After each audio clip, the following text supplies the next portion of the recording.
Sometimes he thinks we're a pair of dinks. Well, that's fair. This is Tall Can Audio.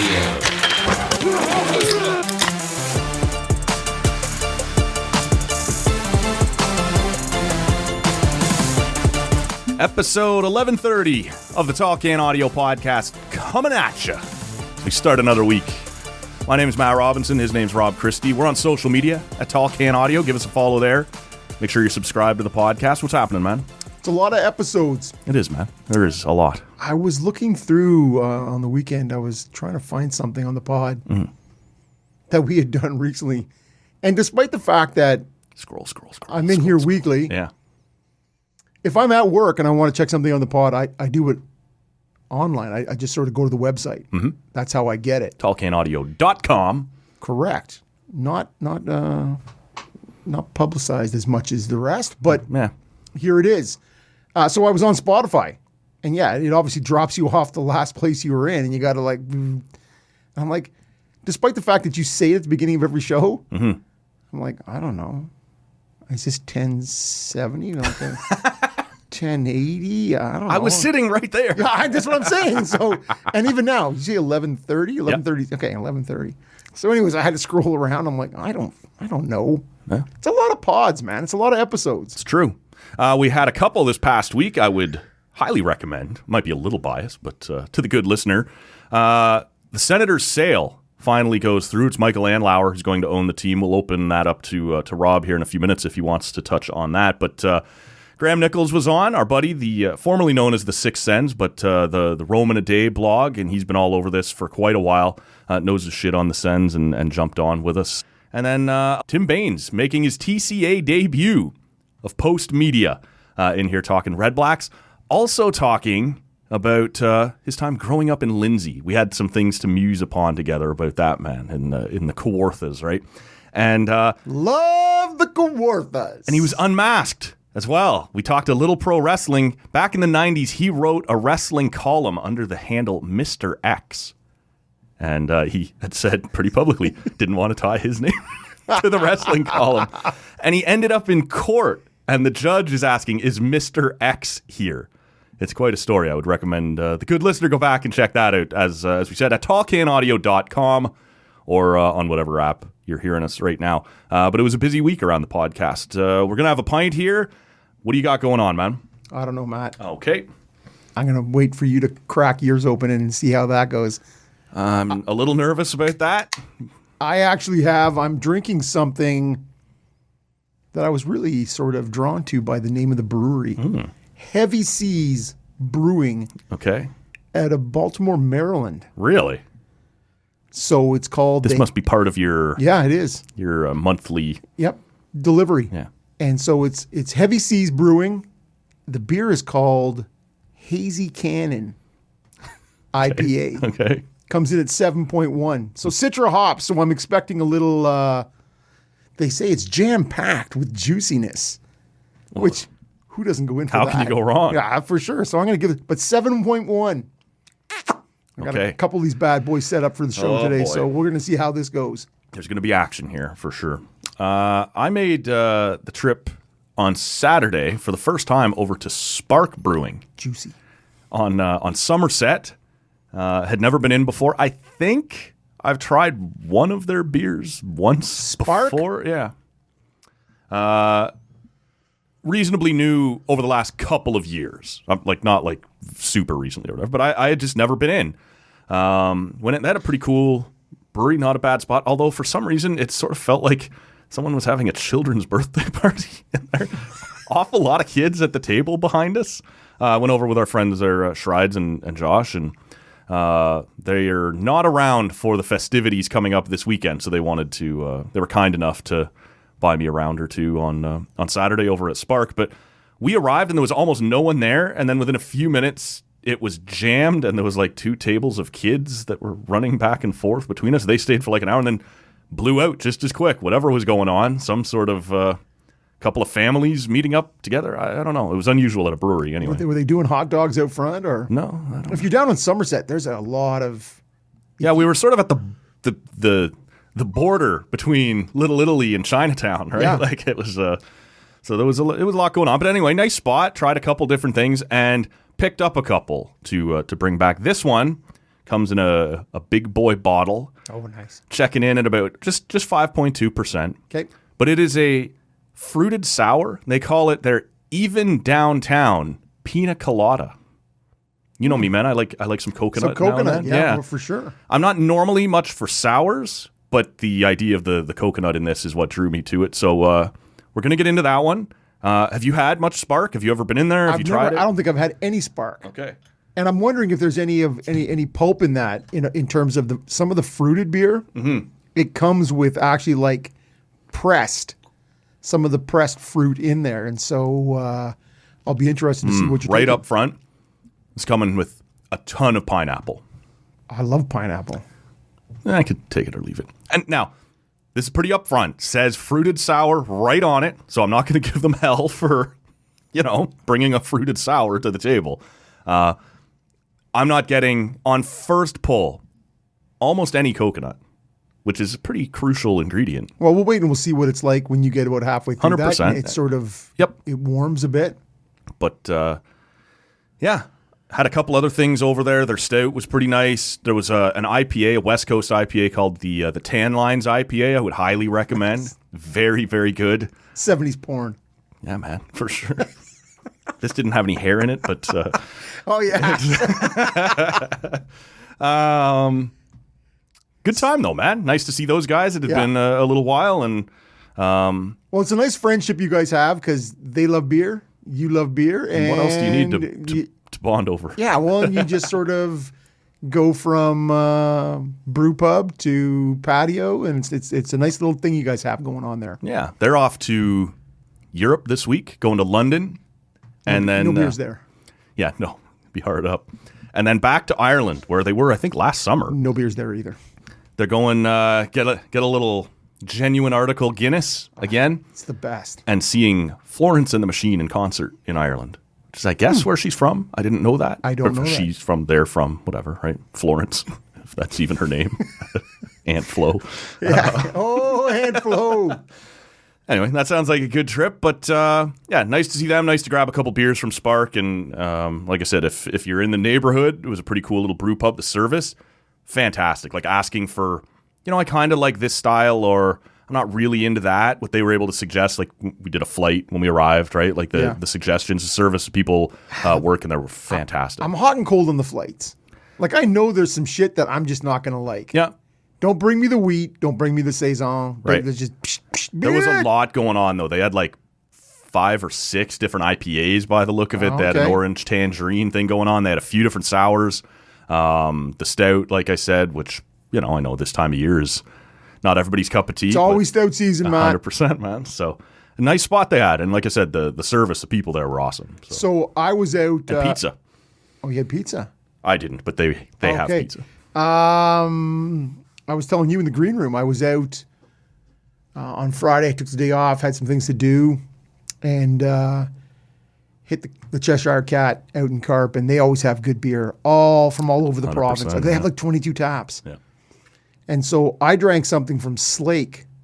I'm not sure if you've had any Slake. I have not had any Slake. So that's out, and it's picked in Prince Edward County kind of stuff. Okay. But it was just a pale ale. It was dynamite. But I also had an oatmeal stout from Flora Hall, which I have yet to get over to, which is what made me think of it when you were. Yeah, that's a Hoffley staple. Yeah, he's big into the Flora Hall, sort of over Glebe-ish, Sunnyside area, right?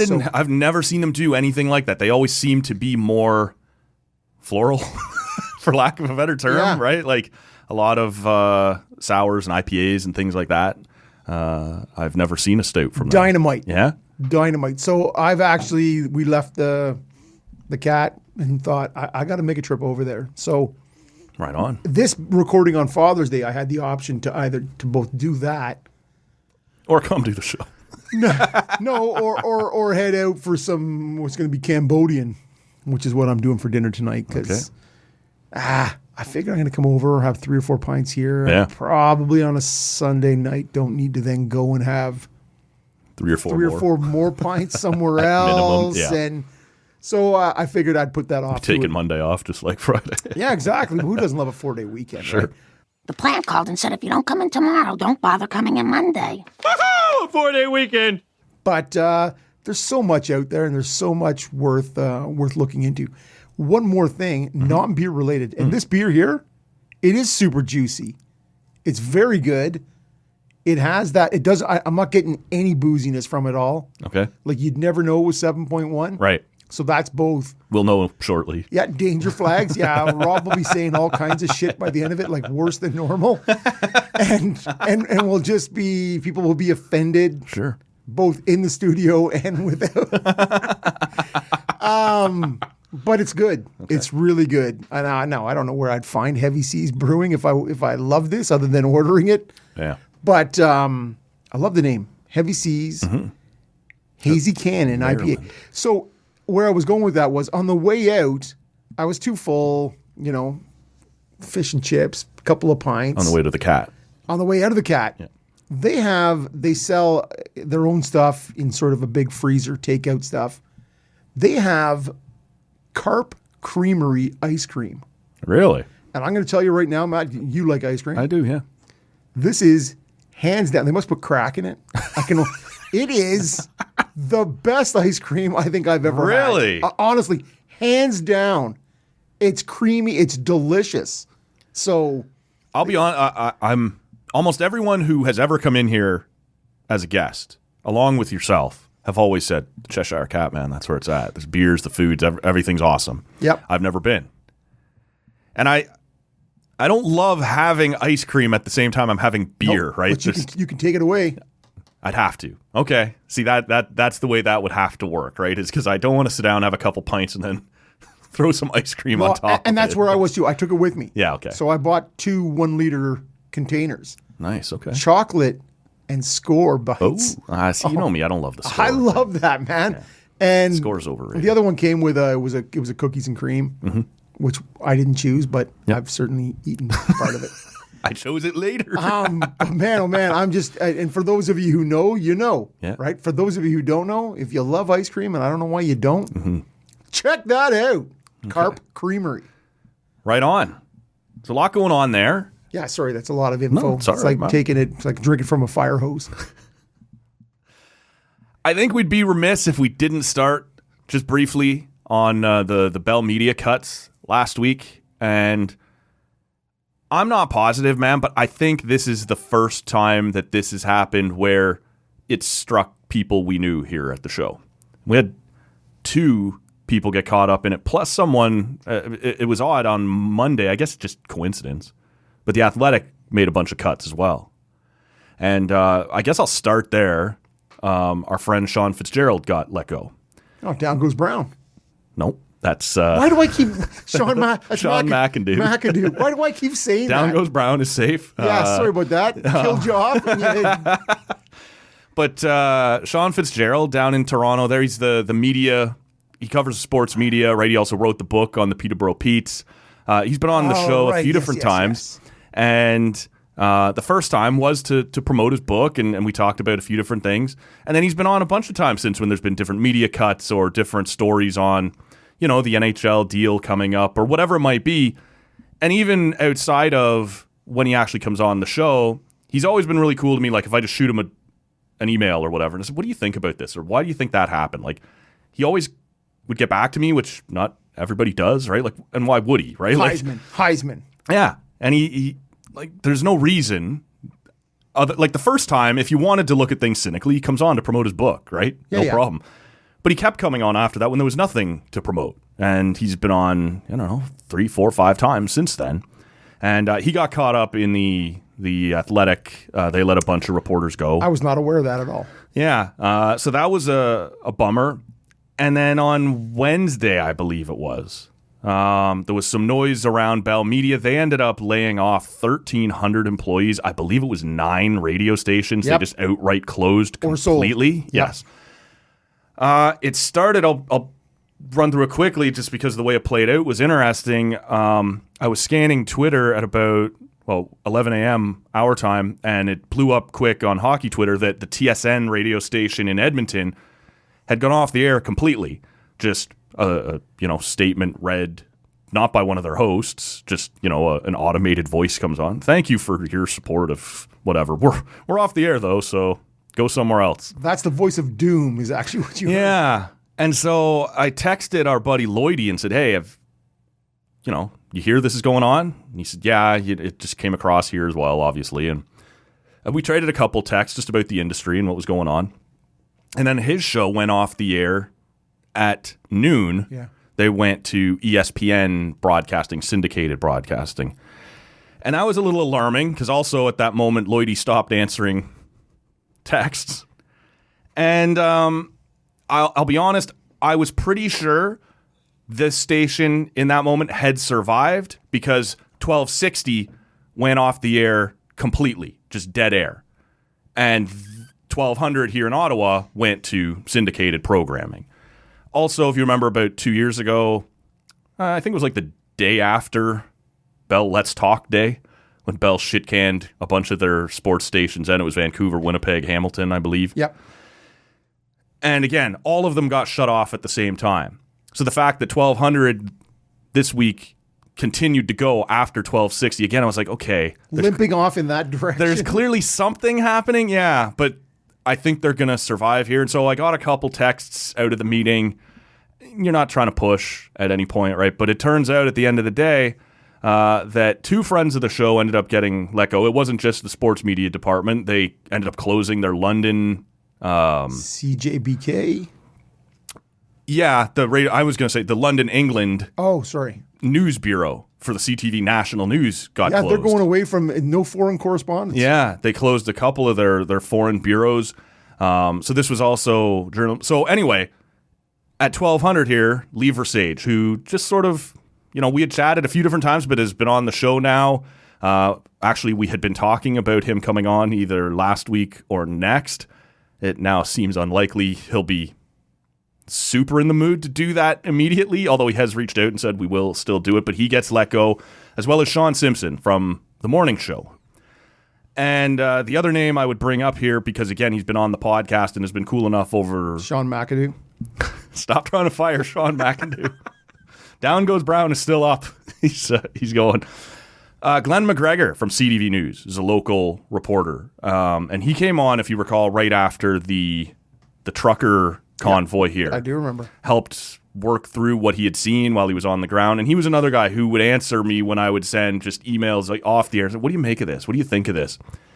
And all of them are gone. Now, there was 1,300 people fired, right? But those are the ones that have sort of been tight to our show or have been on our show and been good to us. So I just wanted to mention, before we kind of move into what we're going to do here, that those are real people. Those are people we know, right? That have, families or homes or rent to pay or whatever, that just, woke up on Wednesday morning having no idea anything was about to change, and suddenly, yeah, you're gone. And there was 1,300 of them. Some of them are behind the scenes people, like camera people, producers, whatever, not just, names and faces you'd recognize either from being on the radio or being on TV. Man, the media industry in this country just still continues to shrink and shrink and shrink, man. Well, and just before any of that, it's for those of you not in the local market, it's Ottawa is so insulated, right? I don't know, 60% of the employees in this city work either for the federal government, the provincial government, the municipal government. Like, it is the tough times that most people have gone through from early 2020 till now. This market is so insulated due to the largest employers in the city. Yeah, less private downsizing, exactly. More government and, security. Or people just losing their job through the pandemic. Yeah. And so it's one of those things where most people we know and we deal with on a daily basis really skated quite a bit unscathed. And I know there are people with restaurants and businesses that were so hard hit, but it is one of those things where, the pandemic is over. Yeah. Yeah. So we're told. Yeah, exactly. And then, I was able to talk sports through a period when there was no sports and all those things. And and things have started to sort of arrow up a bit on the other side, and then to go, yeah, oh, sorry, now you're at a job, at the job, and you've met Lee, I have not met Lee, but yet Lee has been. I've been a listener to the station since since its inception. Right. It's OSR days. Right. Into its Team 1200, and so I've known Lee since his Rogers 67's hockey days, and so it's like when we had Steve Warren on. He was sort of in that last batch of Bell. Yep. Of Bell cuts, and that's a guy who I had met before, but who's in your day-to-day life. Right? Sure, every day. I don't know that guy, but I hear him every morning, right? I know his kids through him. I know his ups and downs. Kind of like anybody listening to this show, right, knows you and I from both our personalities, but also our highs and lows. Sure, there's a comfort there that you get to know when you listen to people regularly, right? You get familiar with them, and they become part of your I know that life. guy. Yeah, exactly. But he doesn't know me or whatever it is, right? And in those cases, both with Simmer and Lee, I know in varying situations, new homes, new whatever, right? These are sort of friends that like stalker friendship. Yeah. That you go, I know that guy, he's got a new mortgage and he's got a new home and he's building a new deck and he's doing all these things, and you go, oh, now you're out of a job. And you go, and for people who talk sports for a living, what do you do as the industry continues to downsize? Yeah. And jobs like that become less available. Like there's just simply, you and I have talked about it a bunch of times. When Steve Warren was in here, it used to be there was 3 guys on the radio. There'd be 1 or 2 guys behind the glass, not on. Then it went down to just 1 producer. And then it was 3 on-air personalities. Now it's just 2 on-air personalities and a producer who has to do how cheaply can we do more, this? right? Yeah. And you go, yeah, we're cutting and we're cutting. And as automation increases, that continues to shrink, right? And so you sort of go, well, what do you do? And it's just one more thing before you take that on is Lloydie's been on, I don't know how many times, but the first time he was in, it was the 3 of us. It was sort of pre-pandemic. Yep. Halloween. And Halloween, his kid's birthday, or I can't remember. He came over late. It was Halloween. He brought us a couple little O'Henrys. Yeah, and so the 3 of us did the pod and had a post-pod pint, and it sticks with me. He's an original too. He's an OSR guy way back in 99, whatever. He's been around for the Hall. Yeah. But he was then in 2019 saying, yeah, I'm really interested to see what you guys got going on here, because I don't know how long before I have to be doing this because I don't have a job anymore. Yeah. That stuck with me. Yeah. And a few of them have said, like AJ's been in here a couple times, said, well, for all I know, within a year, I'll be sitting in here with you. And the pay's not great, AJ. It's not great. They know what's coming. They know this is downsizing and downsizing and downsizing. And it only gets worse and worse. Like the midday show here at TSN 1200 has been sliced out. It's going to now be from 10 until 2, syndicated American ESPN broadcast. And they're not talking about the Sens or the Red Blacks. They're talking about college football. They're not talking hockey at all. Right. They're talking NBA, whatever might be big news on ESPN that day. And it actually speeds up your downward cycle, right? Because people tune out. And now you have less listeners listening to your advertisers and your commercials. And then I've been gone from 10 to 2. I forget to tune back in at 2 o'clock to the afternoon show. And so you start to lose that audience. Now, when I get in the car in the morning, I wasn't listening to the afternoon show on my drive home, so my radio isn't automatically set there when it starts up for the morning show. And I'm on the best of the 60s, 70s, and 80s, and I'm wouldn't you loving be, it. Man? Yeah. So it's bad. This is not a good scene. And it's a step backwards, big time. 100%. And it's not the first one. It unfortunately will not be the last one, but I wanted to acknowledge it here because 3 friends of the show got hit pretty hard last week. And, I've spoken briefly to 2 out of the 3 of them, traded a couple messages here and there. Still friends of the show, but not sure where their next gig is coming from, but you'll hear from them again. And it's so weird because, as I said, I've tried to lay the groundwork for, shit's been tough. across the country for a variety of reasons for years, right? This is not new. But yeah, because I am a staunch, I'm a listener, right? I'm not always a contributor. I don't always text in, right? To the station. To the stations, right? I contribute to this sometimes. Sometime. But We're optimistic today will be one of those days. we'll see. We'll see how it goes. He's got that 7% beer over Yeah. there. He's going to bring something. No, I'm bringing it. I'm bringing it, baby. But yeah, I feel sort of the amount of sadness is not the word I want, but concern Yep. seems elevated for my relationship with these people. And I have to be not the only person who feels that way, right? Right. When you go, yeah, it's like my brother-in-law lost his job. But I don't know the guy. I hear, Sean Simpson or Lee Versage talk to me more often than I hear my brother-in-law talk to me, and I'm pretty good with that. And Yeah, super happy. so, and now I'm kind of bummed that that's not the case anymore, right? I don't want that race getting any closer. So, Yep. I will say I have gotten some messages, people asking questions, only because, we make it clear around here, there's no insiders at this table. But I've become friends with a couple of these people, talk a little bit here and there. And so I will say, as it pertains to Lee Versage, he and his co-host on the This Is Wrestling podcast went live last Thursday on Spotify Live. I don't know if that got posted everywhere, but it is on Spotify, and you don't have to be a paid subscriber to Spotify. You can listen to it for free if you wanted to. And they spent about the first 40 minutes of that, talking about what Lee had been through. It actually really, Zach, the week before, had his grandfather pass, and he was having a hard time with that. So they punted that week's podcast. And then this week, Lee has his news. And it's not been a good time for them. So they spent about 45 minutes off the top of the latest episode of This Is Wrestling on Spotify. Not talking wrestling, just talking about life and what they had been through, how this played out.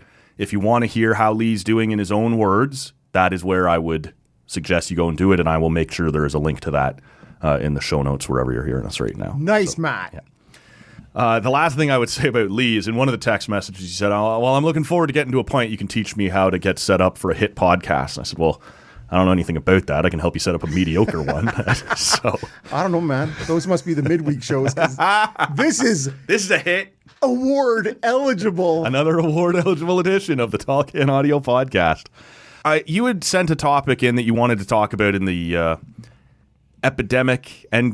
pandemic of guys. The epidemic of guys demanding trades on the heels of not being willing to sign here. And I have a feeling I know where that comes from in your heart, why that might be on your mind. Not really. So before we morph into it, though, do you have anything quickly? I know we went in depth with it with Graham Nichols earlier in the week, but it is Michael Andlauer that will be part of the new ownership group. For those not familiar with him, he owned a minority share in the Montreal Canadiens for quite some time. He's been in this for a while. His bid never had the flash of a Ryan Reynolds or a Snoop Dogg or whatever was going on there, but was well known to the league, appeared to be steady, and by a lot of accounts was pretty smart that he just kind of came in. He never had, Laid the low, $1 billion creeped a while. bid. He kind of stayed there, stayed solid, stayed all the way in it. Every time they asked everybody to put something else up or move forward, he did it. And then at the end of the day, when things were starting to look a little rickety, when another group walks away, right, he's there going, just tell me where I need to get get this done, and we'll do it, as opposed to blowing your own brain out at coming in over $1 billion or whatever. And at the end of the day, that's how it gets done. He has the team at $950 million. He has some local minority partners here, as well as the Melnick daughters retaining 10% of the franchise. Did you have any thoughts on where this has ended up? I think I've been fairly open and honest on this pod that probably all I wanted as I said, I was really sort of jonesing a bit for the Ryan Reynolds group. Right. Just for what it could do for the brand. Thirsty for Ryan Reynolds. 100. He's a handsome bugger, that guy. He's no Matt Damon, but he's still Wrexham. barely I barely handsome. know him. Yeah, exactly. It's to me, Andlauer is for the hockey fan in Ottawa. forget about the international brand that Reynolds would bring. Yeah. I think for the hockey fan in Ottawa, Andlauer's the guy. Like, I think he's the guy when you hear that he just wants to win and he loves hockey, and you're like, and then you hear that whether it's the Hamilton Bulldogs of the AHL, Hamilton Bulldogs of the OHL, now the Brantford Bulldogs, but that he just puts in place Brantford smoke pile. burning tires, the Brantford burning tires. Whatever you need, he puts in place, right? That he is all about winning. And at every level, he won a Calder Cup. He's won a couple of OHL championships, gone to a couple more. Just to me, he's obviously he's a self-made in the trucking business. I am very excited at the end of the day that this is what we probably hoped. And I believe the NHL Gary probably wanted. Yeah. They wanted someone they knew, whether it was going to be him or the Kimmel Group, who owned part of the Penguins for a long time. That's reassuring, right? That there's nothing crazy coming. We know these guys. Yeah. Alternate governor for the Habs. Yeah. And if you can think of this sort of Gary Bettman as this old-time prospector, and he's got his little pan out and he's shaking and sifting and shaking, he's waiting. He's shaking it as long as he needs for that Andlauer pick to come through. And then he's like, bam! Now, I know it's not all his say, but very clearly. He's always got his fingers in everything. And so to me, it comes down to this is the guy. And it was interesting, last week on local radio, Mark Sutcliffe, the mayor of Ottawa, was talking. And when it came to, the one drawback for me is the arena in terms of where it's going to be. Is it going to be? And Mark Sutcliffe, Mayor Sutcliffe, described Andlauer's take on what a new arena would look like was a new arena if necessary, but not necessarily a new arena. Okay. So that is... the mayor's also been floating... downtown. Not necessarily Le Breton. Correct. But some government buildings, like near Laurier and O'Connor, right downtown. Yeah. Right downtown. Kind of south of the Parliament buildings and kind of re-energize that part of the city. I totally get it. There's lots of talk, right? I guess. Angling in terms of his own... He's floating that anyway. And the government is no longer have as many employees as you referenced earlier 50% working there. less footprint they're looking for. So you would be able to sell off some of that. Now, you would have less control of the surrounding bars, hotels, way less condos, development whatever. that goes in with that, for sure. But interesting location. But this is, I think, the Andlauer group was always the group that was, like, when there was still 5 to 6 groups, they said, some are heavy real estate development side, and some are just more hockey focused. Andlauer clearly falls into the 100%. more hockey focused. Now, if you've listened or read any of the Ian Mendez stuff in The Athletic, he's done some great work. The idea that for when you're paying $1 billion or close, that in a market that is one of the smallest revenue markets in the NHL, you need that real estate is what is going to help float this. Somebody, and I can't remember, and I'm sorry where I heard this info. The idea that the Edmonton Oilers, when they're still out at Northlands, in terms of their revenue, beyond it was, I don't know, $10 million a year. I'm just throwing that number out. Yeah. The number I do know per year since they've moved downtown to the new arena. The Ice District. And all the development around it, $200 million a year in revenue. Right. It's a huge difference. It's unbelievable. Yeah. So to me, while I love to hear hockey first, hockey centric, I hope that they do look at something like Le Breton or out at the train station or whatever, where there is other revenue to be made around the team, because Ottawa is not going to do it on its own. So I love the Andlauer selection. I'm just hoping that there's enough other... one of the local groups you mentioned... Farm Boy. So Jeff York, I believe, who's part of the Farm Boy group, but also and the name escapes me, But they are the Claridge Homes, Right. which is a home builder. They are also involved in this. So I'm hoping there's enough still, not just to have local input, but to have that real estate and development component with it, because I think that's what moves this from just a hockey-centric to making this a much more viable entity here in the city. So for the next little while, the team is sort of in flux as the I's and T's won't be dotted and crossed here for a few months. I don't think anyone's expecting any issue from the Board of Governors in terms of getting this rubber stamped, but he won't officially take charge until probably, they're saying kind of around September maybe. Yeah, Labor Day, for sure. That leaves you an entire off-season of work that has to get done. Now, what's interesting here is that the Melnick daughters are retaining 10%. So could you use them as part of the new ownership, but is also the current ownership, to give some direction on what we're looking to see done here? Not necessarily in huge things like GM firings or whatever, but we would like you to start adding salary and contending, or we would like you to sort of start pitching things overboard. Trading. And Right, these sorts of things. That's going to be interesting to watch, but regardless of who's calling the shots right now, the biggest thing they have to get figured out is Alex DeBrincat, and we referenced a couple of minutes ago. He's a player that they made a trade for a year ago, came in, was fine, but wasn't as good as he normally is. They're now going to take him to arbitration. He's owed $9 million next year. They think they can get that down to 7.8. 7.8. Yeah. So it's club opted arbitration. Right. And so he has also, as we talked about last week, submitted a list of teams that if you were to trade me here, I'm more likely to sign an extension, which of course then gets Ottawa a better return in a trade. This has apparently got you thinking, got you wrangled, got you riled. It really hasn't. And I understand why you would go that direction. We talked about this. We talked about DeBrincat last week, right? And I brought up his comments when he first showed up last year. Mm-hmm. I'm not surprised in any way that he's not looking to stay here. Right. I don't feel jilted. I don't feel, as a Senators fan, like, oh, fuck you, I'm going to sulk over here.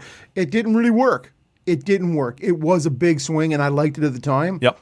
And it didn't work out. To me, he's not, maybe after a full year, you look back and reevaluate, and you're like, I don't know. If he gets 13 more goals, but he's still a -30, is that what we really want, right? At 5'7" or whatever he is, right? I'm not sure. So I'm not disappointed. Could he be what somebody else wants? Sure. Sure. It's really, when you look at last year with the Connor Brown, still with a full year, like he was under contract through this year, and Elliot Friedman floats that whole, he's not going to re-sign. And so, whatever. We botched that. We flipped him out for a second round pick next year. But it's really the larger, on a league sort of scale, with Matthew Tkachuk saying, yeah, he ain't coming back. Yeah, I'm not coming back, right? And the True Living and what he was able to do, at the time, I thought it was fantastic. Same. Yeah. Didn't work out so great, but at least hasn't yet. I think that, Daryl Sutter may have a portion to do with that. Yeah. Okay, but we are looking at now so DeBrincat says, and at this point, the fact that DeBrincat says it now is actually helpful, as you've mentioned. It's more helpful for Ottawa to sort of go, okay, here's some teams I'm interested in. If you can get more from me now. Right. As opposed to him making $9 million. Flipping a guy to a team that only has him for 1 year. They're not going to give you much in that situation. But if you could work it out like Tkachuk did with the Panthers, that you're getting him for 8 years on whatever contract, now it's worth more, for Ottawa. You can compare and contrast the Matthew Tkachuk situation with the Mark Stone situation. Mm-hmm. Current Stanley Cup champion, Mark Stone. But he gets there, and then he's like, I'm going to sign his contract. In 4 minutes. Yes, exactly. It's actually at the airport while the marching band is playing at the while he's gates. waiting for his bag. Exactly. And you're like, all right. But because he wasn't signed, we don't get as much. Right. But then you've now got this with Hellebuck saying, Pierre-Luc Dubois saying, I'm not re-signing, right? And so to me, it's just this, is this a good thing or is this a bad thing, in your opinion? So to me, I know you assumed it came from an Ottawa-centric issue. It was just an easy entry point, man. Right, for sure it was. Yeah. But it was really just, are we hearing more of this? And is there a spot where we reach where if everybody's doing it, well, it's too much? But you are talking about, it is the sort of more high-profile players who are able to swing this, right? It's more high-profile players, and this is going to annoy some listeners. It's high-profile players in small markets right now. As a Leaf 100%. fan, this is not happening to me right now, right? It may yet, but not yet. Right. Well, it may happen to you in a year when Auston Matthews doesn't sign and then says... Yeah, I think I'm just not that worried about that. Yeah. I know, but you're not worried about it right now. No. But it may happen somewhere. But late June 2024, if he's not unsigned, guess who's worried about it? Oh, by then I'm terrified. He's clearly walking. Forget it. Because the Stamkos, people, the Stamkos thing. He went to that period and then he re-signed in Tampa. Yeah. That's the same as the team who says, I'm the 8th seed and I won the Stanley Cup. You just got to get in. Yeah. You just got to get in. No, that's not the case. Is that the norm? That is not the norm. That is not the norm. Yeah. So I've also said, though, a couple different times on here, more with Maddie when we've been talking about the NBA, I kind of like the players are flexing their muscle a little bit more. Now, in this case, and maybe in the NBA as well, I'd have to go back and look. It is hurting small markets right now, right? Like, again, I don't remember the last time I saw this happening to the Rangers. Yep. Right, or to the Flyers. Yep. Or maybe the Flyers are a bad example. They're about to burn it right to the ground. But... And kind of already burned. They just noticed it, I guess, and they're going to let it controlled burn now. It's way smoldering for years. Right. But as far as it went in the NBA, I sort of liked the fact that, no, you don't get to just lock me up forever. And guys were signing shorter deals, right? 2-3 year deals. I know the cap's going to keep going up. I'll see how you treat me for 3 years. I see how this team is going for 3 years. I kind of like players taking a little bit more control of this. Well, we've had 100 years of sort of indentured slavery. Right. We have you forever, and so that you just feel like this is players. I think it's more jarring, though, in hockey because we've always seen hockey guys, not just because of the way the contracts are set up and everything, as you've pointed out, the indentured servitude of, I like the people online who call the NHL draft the boy auction, which is essentially exactly what it is. Let me see his teeth. Right. But it is more jarring in hockey because it's always just been that shy Canadian boy who just sort of doesn't want to rock the boat. He signs his contract and then he takes what he's supposed to take the next time, and he always signs for the max length. And you're starting to see less of that. You are seeing guys take more and more control. And I think it depends how you do it. You made a great point last week when we were talking about Pierre-Luc Dubois. I don't necessarily have a problem with Pierre-Luc Dubois being in Columbus. This organization has never accomplished anything. We're not any good. I want out of here. But now I've moved to another one, and he's on a team that wasn't too bad, right? It was a playoff team for a while. I'm not that high on them, but they did lead the West for a while. And he's doing it again. You do sort of get to a point where it's great that the players are taking more control of their careers, but that doesn't mean there aren't certain players where you go, fuck you, right? Like, you just become a problem. I don't think anyone here thinks Mark Stone was a problem. He was frustrated with how this was going, with how ownership was, with the team being torn down around him. I don't want to rebuild. Yeah, so I want out of here. I think that was reasonable enough. Yep. How many times, if Mark Stone had gotten to Vegas and a year later go, nah, screw it, I don't want to be here either, and then he ends up in Chicago and he goes, I don't want to be here either. Right. At that point, you start to go, it might, exactly. It might be you then, man, right? Like, okay, and so it's interesting because Mike Johnson is on the radio, local radio, a couple times a week. Yeah. And he is a guy, as a former player, right, who he is a large advocate for the players, where he's like, yeah, fuck it. I don't want to. I want to have some control. I don't want to live here. I don't like. And when he's played, played in Tampa when they sucked. Yep. He's played in Arizona. Played in Montreal and Toronto. The Islanders, I believe, and Toronto when they weren't that great. But he's a hometown guy, so he was super happy to go there. Yeah.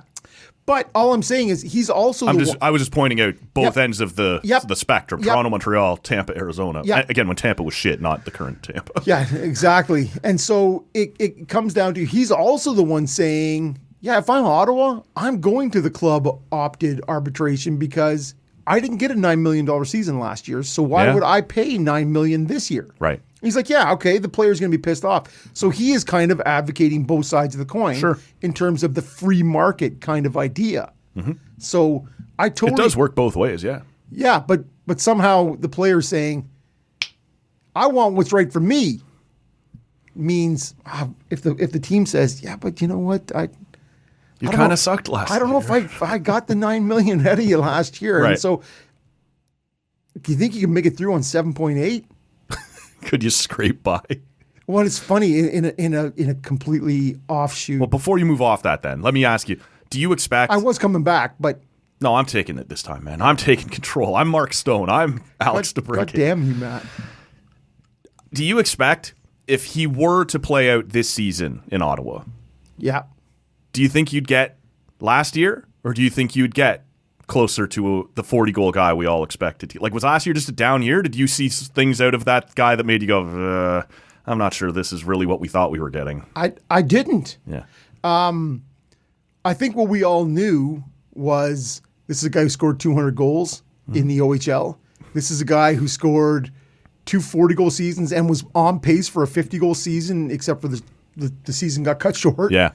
And through training camp and all the captain's sessions, which happened prior to training camp opening here last year, you're like, fuck, the guy can shoot the biscuit. Yep. Right?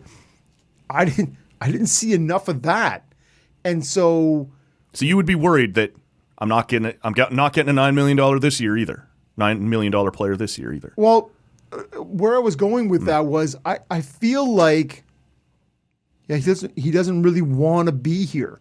Like it's for whatever reason, as we talked about last week, this is a team that's heavily laden with US players. Yeah. It's not like he doesn't have other guys who have a similar upbringing. Sure.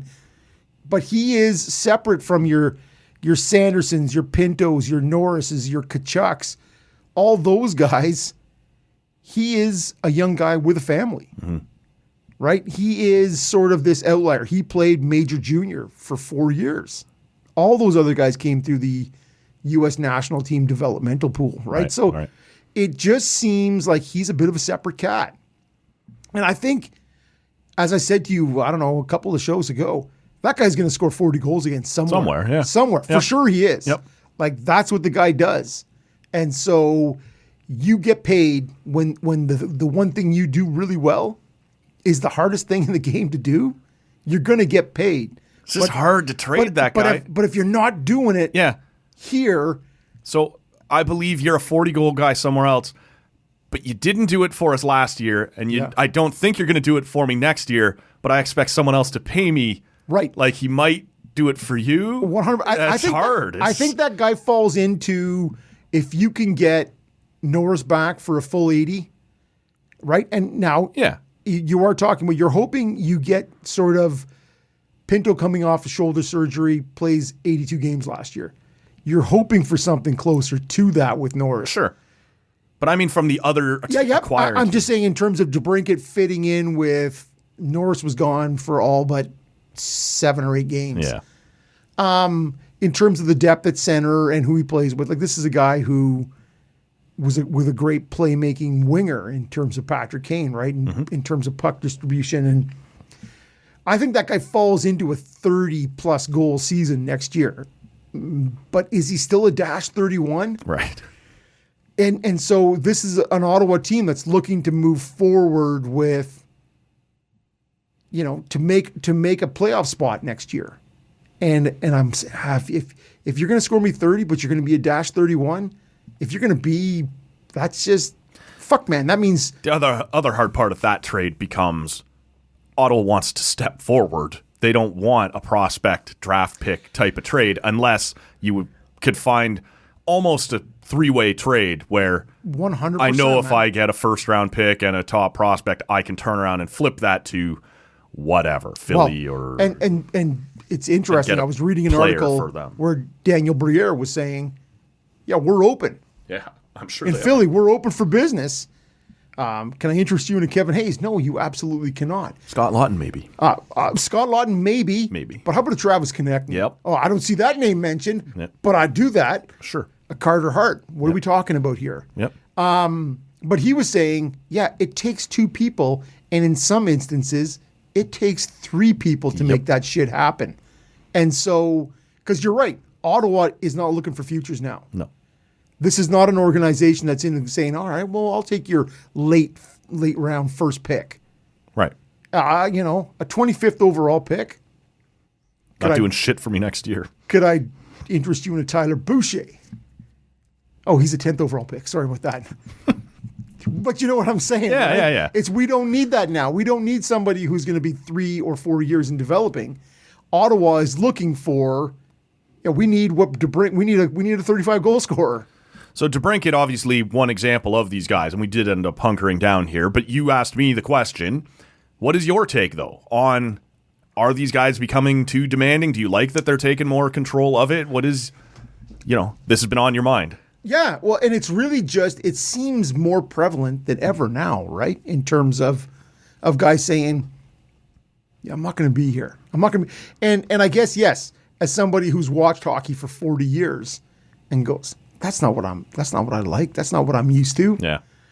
The reality is it's so much more of a business. Like in the 8 years that you and I have done this podcast, the amount of business that we talk. The business. Mind your business. The amount of business we talk on this podcast Yes. in the vein of sports Yep. has grown exponentially, right? So, Like you think about, everything's about the Leafs, man. Let's talk about Auston Matthews. That guy's not signing for 8 years. He didn't do it last time. He's not going to do it this time. yeah. He knows the cap is about to enter a period of, we're hearing explosion. increase, right. yeah. So do I lock in for 8 years and risk that, let's just say 13.5, 14 million Woo!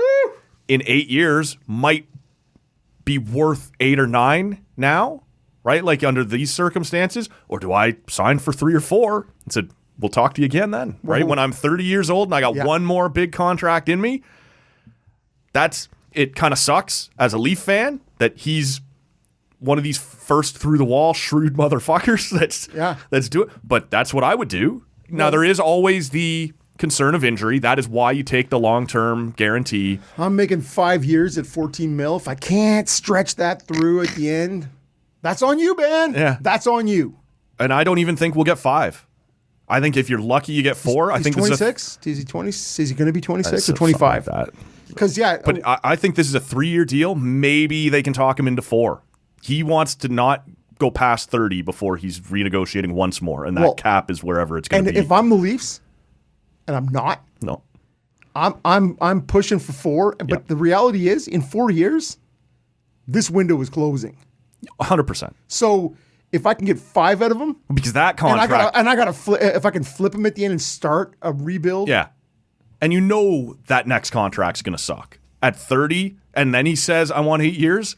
Oh, right, like that's brutal. But that's the situation you're in right now. And if he comes to you and says, "I'm only doing 3," he's holding the cards. You're going to have to do it. It's not the same as Dubois or DeBrincat, but it is him.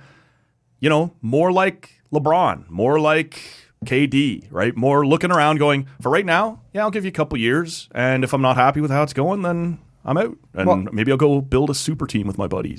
But that's where I was going in that side avenue. And really, you're just so smart, Matt. Okay. You just pushed it off down the road. Was with the Nuggets just winning. Mm-hmm. How about the Kroenke family? 3 years in a row with the Rams winning a Super Bowl. Right. The Avalanche winning last year, and then the Nuggets this year, 3 years in a row. Pretty good run. The center for the Nuggets, Doncic. Nikola Jokic. Nikola Jokic, thank you. Exactly. They kept calling him. Doncic, I think, is in Dallas. That sounds right, but neither one of us are going to. Yeah. Anyways, and really where I was going with was as a non-NBA fan, you're like, that's a guy who is sort of the humble superstar. How about you smile, dude? You just won a title. How about you not worried about when the parade is? Because I want to go home. I want to go home. I get that. Oh, for sure. That's Matt man. in a heartbeat, man. Tournament's over. Can you come over here for the podium? I'm going to the train station. I'll see Well, you. and when's the next movie theater shooting going to happen here? I'm like, oh, sorry about that, Matt. As you're laughing. Tee-hee, Matt's Yes, heartless prick. Sorry. But that's a guy who's won 2 NBA MVPs. He's going to make $45 million. Pretty good, eh? And you compare and contrast that with the Matthews or the McDavids or the McKinnon. McKinnons, and you go, 12 point, Peasants. 12.5. You're like, I don't even know how you make rent. You guys, and you're like talking about, wow, I don't know, man. Matthews may make 13 or 14. Selfish douche. Like I got to put my pinky in the corner of my mouth. $1 billion. You know, it's just like, oh my God, man. In terms of the scope and the spectrum that happens with NHL versus the other major sports, right? Jamal Murray, though, bringing the Larry O.B. to Kitchener. That'll be fun. It will be fun. It matters, man. I can't wait. It's good representation. I hope it happens with Oktoberfest. Can you make those two things happen together? Yeah. Kitchener with they love their Oktoberfest. It's true, man. I've been down there once or twice for that. It's fun, but like that guy has elevated himself to, I don't know, top 20 player in the league. Yeah, Jamal Murray, and like you get that guy coming into Olympic qualifying and stuff. He was supposed to be there last year, but he blew out. Was it MCL? Not last year, a couple years ago. ACL, MCL, something like that, and wasn't able to play for Canada. Man, that guy's a difference maker. Well, and just in terms of what Canada has to offer, and this is a conversation that I'm going to skirt. Yeah. I'm really just going to not, because in terms of the number of players that you could have, between Murray and Wiggins and the other Childress Alexander. Thank you very much. That's the name I was going to be like. For sure. SGA, man. Gillis, yeah. And anyways, you could put a very good Canadian team together, right? And that's not even mentioning everybody healthy. Oh, what's his face that plays for the Knicks? The kid. The father, a long-time good Canadian guy. Yeah. Anyways. Jay Triano. But all healthy. Tony House. All healthy. Canada's a podium team. Like if you just looked at the rosters, ran them down. Yeah. We just haven't had it. All healthy and all committed. Right. And anyway. Barrett. RJ Barrett. Yes. Thank you. I knew it was. I didn't have the last name. I was like TJ. CJ. TJ Hooker. CM Punk. Yes. I knew there was a couple letters kicking it off, but I didn't have it. And again, nobody's listening to Matt and Rob for their NBA takes. Oh, they're hearing it right now. It's going great. Well, but all we're doing is I'm just saying in terms of the Kroenke family. Yeah, but it was the salaries, right? As we were talking the about NBA salaries. All these big dollar NHL salaries and what's going to happen in terms of, and you talk about Matthews. Mm-hmm. I do. And in 4 years, whatever it is, you sign him for a 4-year contract, and he's 30. Mm-hmm. And you're like, we look at 30 so differently than we did. I sure 5 do. years ago, 7 years ago. I'm longing to get back there. Yeah, well. Bad things ahead, man. 30, the 30s, man. I don't know about you, Matt, and I'm clearly looking at you, so I'm thinking you probably feel the same way. 30s are good. Good riddance, man. 30s. I love the 40s. 40s were awesome. All right. 30s, that's the part where you go, I'm in my 20s. I'm young. I'm living it. I'm doing it. And then you get to the 30s and you're like, fuck, man, I'm squishy. Got way more over my belt than I thought, right? And you're like, way more over my belt than I want. Not enough in my pocket. Exactly. Well, because of that, right? Whatever should be in your pocket is now over your belt. And you're like, you know what? Now is the 40s where you go, I got to buckle down. Yeah. Got to get tight. Actually, got to arms. loosen the buckle. Yeah, I got to get a new belt. Fuck it.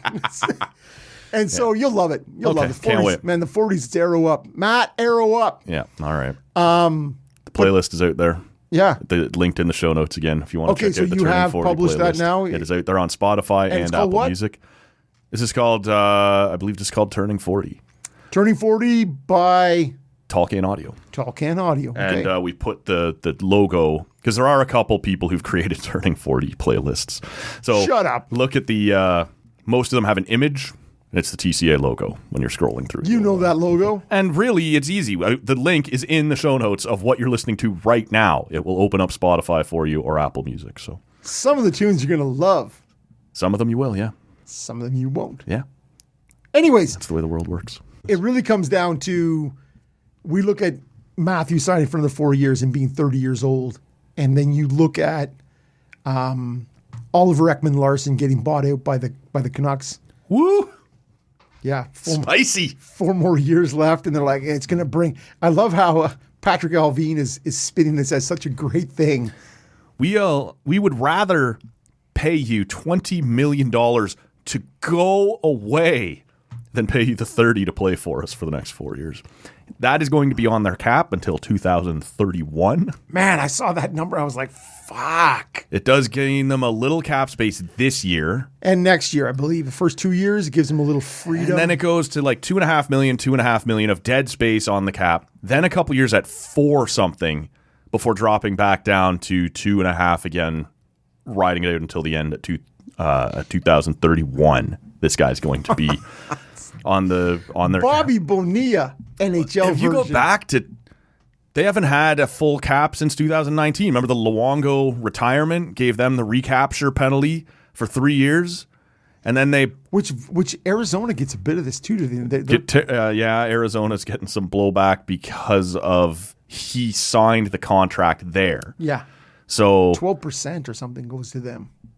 yeah, whatever it is that they had retained or whatever. So they have a little dead space. But when you think about like, this is going to be 11, 12 years for the Canucks of having, when you go, like I said, go back to Luongo in 2019 to 2021 or 22. And then this year it was 2 more guys, Braden Holtby, I believe they bought out. And there was another name that escapes me right now. And now Should have been Erickson, but was not. yeah, well, he was part of the trade for Ekman-Larsson. Yeah, for sure he was. So, and then starting next year, Oliver Ekman-Larsson will be on their cap, but not be playing there until 2031, man. Gross. That's super gross. But I loved how it was nothing but rainbows and lollipops in terms of how it was, Sunshine, lollipops, and rainbow. they were spinning that out there like, this is unbelievable for us. And you're like, really? I remember being on this show and debating with you at the time the merits of the trade. It was I love Eric that Martinez. guy. It was Oliver Ekman-Larsson and Connor Garland from Arizona to Vancouver for Louis Eriksson, Jay Beagle, and Anton Roussel. Anton Roussel. Good for you, Matt. 3 terrible contracts for Vancouver, but that were all going to expire in 1 year. If you just waited it out, let yourself be bad for that year. No, Vancouver was going for it. They knew what was up. They had a plan. They trade those contracts, and instead of having 1 year of pain, it's pain till 2031 now. Well, and that's providing you don't have any other mishaps. You mean Tyler Myers? In the next 8 years. You might be buying out? Yes, well, exactly. But it's interesting because Ekman-Larsson is 32. Yeah. Now, his career, the trajectory, at least points-wise, was just a steady incline Yep. until he arrived in Vancouver. Well, until he hit literally age 30. And I've never seen, we always talk about when you get into your 30s, we've talked about it quite a bit with John Tavares, right? We've talked about it with a lot of guys that there is a decline that starts to come. It's sooner than people think. Don't sign long-term deals, into the mid to late 30s. But that's a 3 or 4 year, like 3 or 4 years ago. That's when that really That's what I mean, though. super prevalent. All those years in Arizona, and you're looking at those numbers, and you're looking at his analytics, going, man, what a player! Like, fucking, Beast. nobody's talking about this guy anywhere near enough because of where he's playing. And then he gets to Vancouver at age 30, and he had already started to decline. That's why I remember being so irate about that trade and how stupid it was. Yeah. And he just, now you can't even play him. But you're talking about a 55-point guy who's now never touched 30 points, I think, Right. in Vancouver. And but he's 32. And he'll get a deal. Like, someone will play him again. Toronto. God, I hope not. But if you are, like, if you're looking at, I remember you and I talking after Minnesota did the Parise and Suter buyouts. And I think we both liked what Dallas gave him. I think it was like $3 million a year for 3 years or something like that. Yeah, well, Corey Perry's running around at $1 million. Right. But all I was going to say is, like, that was a reasonable... It wasn't that Ryan Suter had suddenly become terrible. It just, he wasn't worth that anymore, and they needed some flexibility and had to get out for the rest of that. And then Dallas gives him a pretty nice little con. If you give even that to Ekman-Larsson, you've gone too far already. Like, this for a year has to be 1.5. Show me what you can still do. Man, like, the distance he has fallen is brutal. Right. So we're talking now, if you look at, I was reading something last night on Erik Karlsson. Okay. He of the 101-point season. 4 more years. Again, similar. Suddenly on the same page with management, ready to be traded. Right. So you are talking about, so Ekman-Larsson was like 8.25, 8.5, somewhere around there, right? Yeah, in terms of the, and then you cut that down in the buyout. But he's 32, and people are like, fucking 32, man. The guy's old. Old as fuck. Old, and I can't do anything with that. You are talking about a 33-year-old Erik Karlsson making 11.5 for 4 more years. And I know they're not talking about buying him out, but you are talking about trading for this guy. And so it just in terms of the 30-year-old Auston Matthews, as we work our way into the new, 2020s of the NHL, what that looks like in terms of what injuries too. Couple devastating injuries, right? And in the first 3 years he's been in San Jose, he was in the wilderness. Sorry, I meant Auston Matthews. Oh, okay, sorry. Yeah, back problems. Just had a shoulder thing, now a wrist thing. Yeah. And so when you look at the Karlsson thing, and Karlsson's a year older than Ekman-Larsson. Now, I understand OEL was never Erik Karlsson. Right. But he was a very good defenseman for years, and you go, you have 4 more years. Unplayable. Well, who was taking that Karlsson money? Well, the difference, of course, is that Karlsson just had one of his best years ever. Maybe his best year ever. Points-wise. Yes. And Ekman-Larsson has his worst. Yeah, but I'm just saying in terms of 33 They needed to old. trade Karlsson last year. They had, while all the hype was there, look at this guy, that was your chance. Well, as soon as he wins the Norris Trophy. I'm less interested now than I was.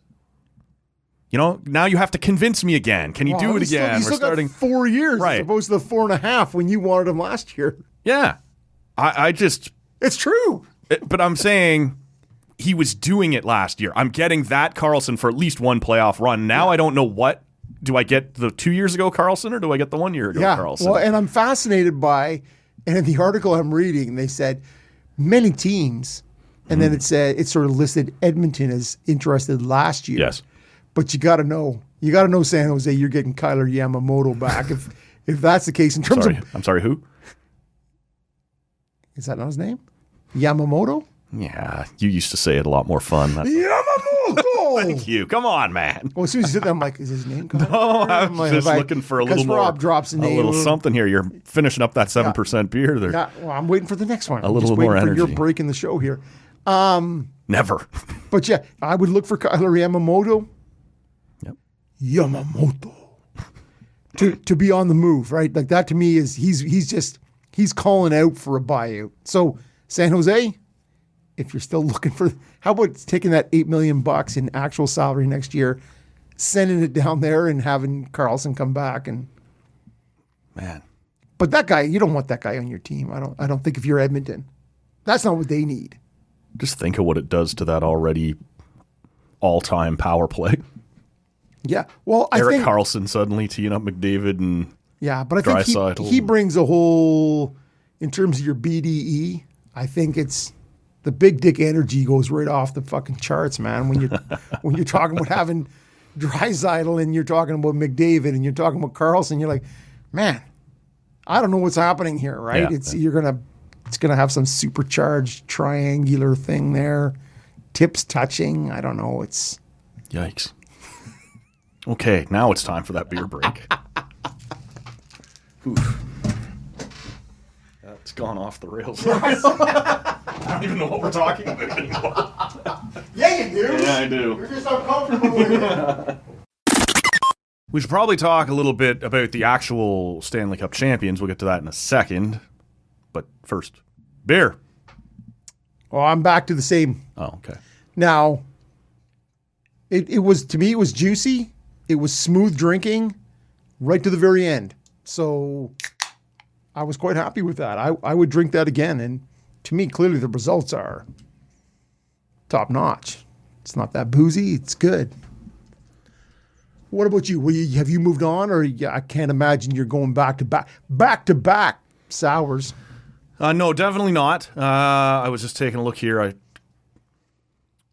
had forgotten the term I was looking for. This is another one, though. I'm back to kick and push that we mentioned Charlotte last Lake. week. Finally got to there, the booming metropolis of Charlotte Lake.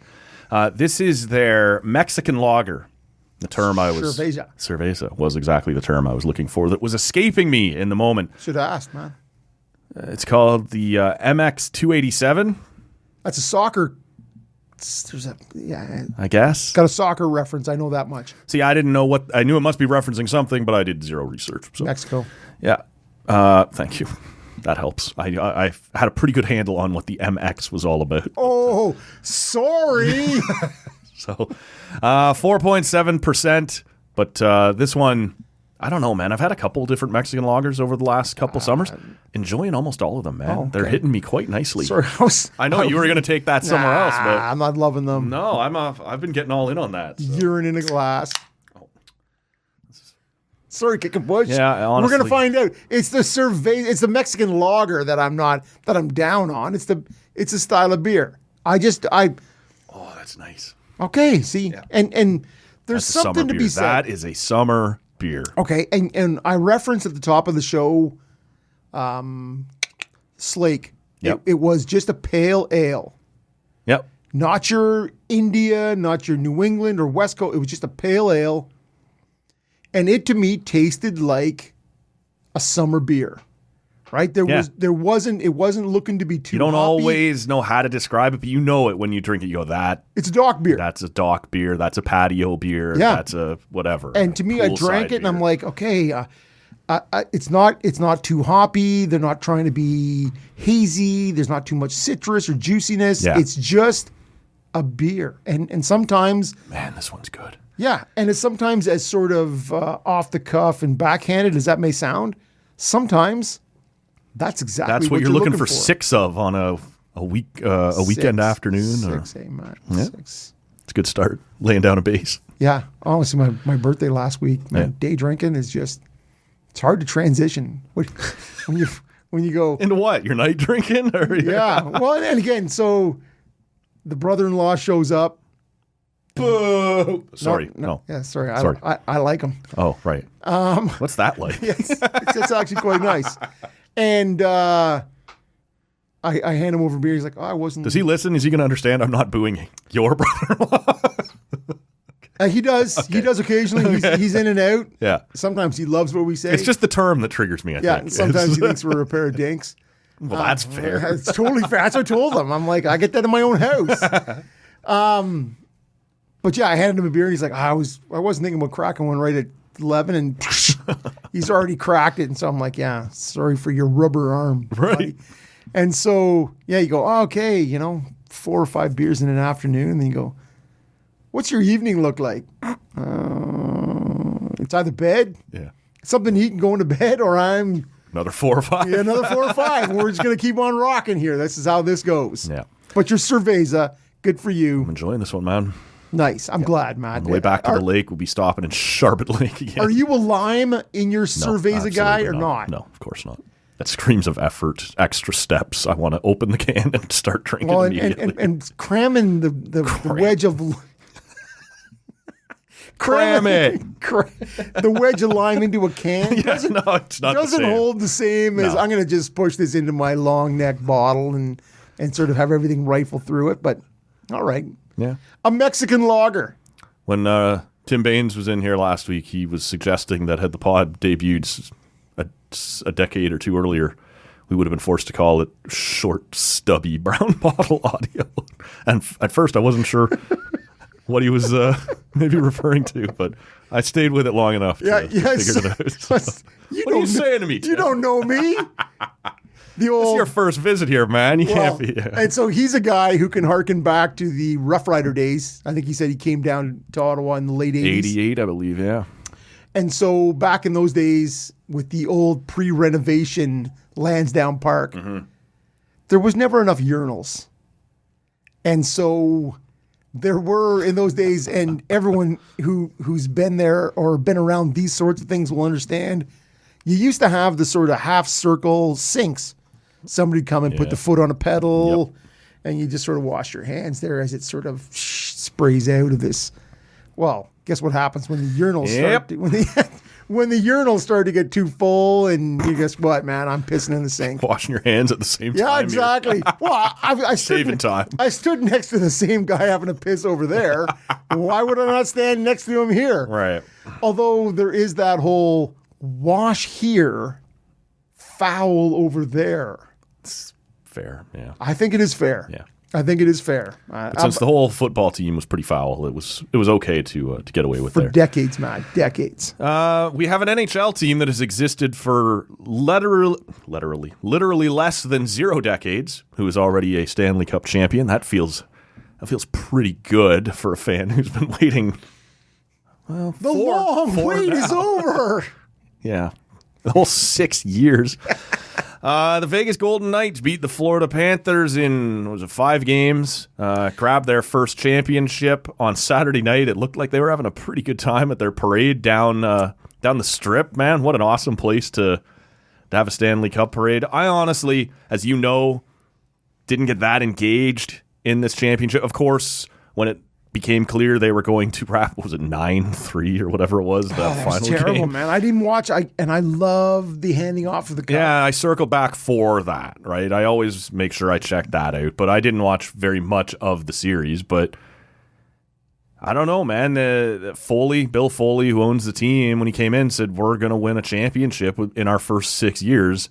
I think he said, I want to win. I expect to win in the first 6 years. Sort of like when the president came out and said, by the end of this decade, we're going to the moon, and they hadn't even started looking into it. At some point, you throw your hat over the wall, man, and we're doing this shit. Bill Foley gets himself a championship in his 6th year. Now, I don't think any of us, it's total revisionist history for people who complain about how unfair the draft was and how good the players were they got to take. There was no one who looked at that roster after it was picked and went, that is a Western Conference champion. Yeah. That's complete revisionist history, and they have been ruthless ever since. If there was an upgrade to be made, they would make it. They have essentially ignored the cap, which, to me, to their credit, right? We're going to make this happen, whatever we got. If Mark Stone's going to miss the last 3 months of the season every season and then start. They skated around with a $98 million cap in the playoffs. They've done everything it takes to win a championship, and they got it done quickly. And easily. It sure looked pretty easy at times, yeah, especially in the final.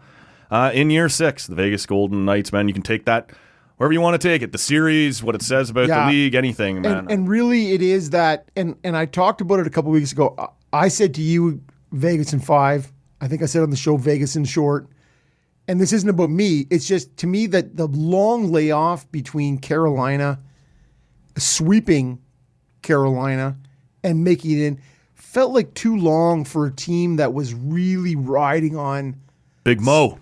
At Mo and fairy dust, right? Like it just had that, when they beat the Bruins in 7, coming back from 3-1 down, and then beating the Leafs running Toronto show in 5, and then they swept the Hurricanes. So you beat the teams with the best record, second best record, fourth best record. Yep. And then you come to the 5th place team, 5th best record, and you have nothing.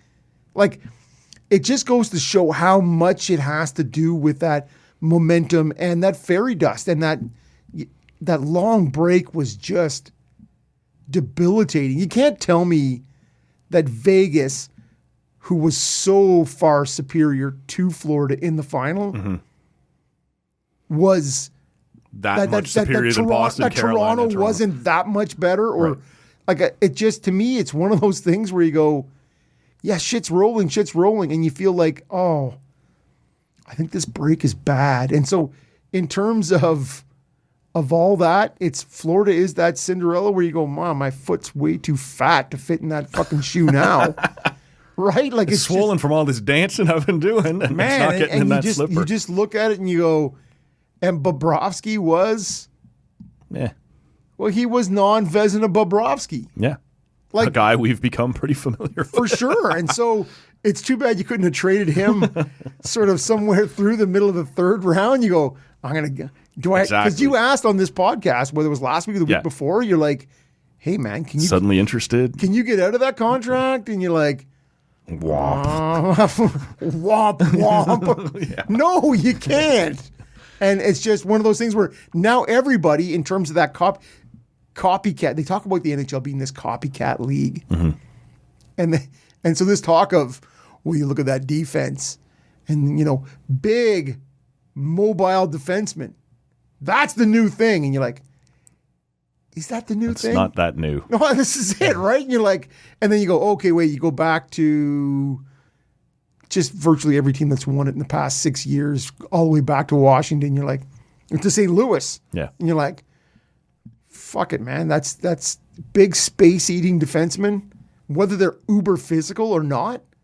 That's always been the thing. Like, I've sat here and talked about analytics and skill on the blue line, all that stuff. But it's never been like, if you work your way down the ladder, big and skilled is better than small and skilled. With small and skilled is better than big and bad. Like Big and non-skilled. big and non-talented, right? So everyone understands that if you can find talented defensemen who are also large, that's awesome. That's never been in question. It's just, Are you kidding me? when you get do to that. comparing the guy who's 5'10" and 190 pounds, but actually good at hockey, and you go, no, give me 6'5", 235, and can't skate or carry the puck. That's called the late 90s. That's just terrible management, right? And so Vegas had built a very talented blue line that was good at getting the puck up and out of their zone.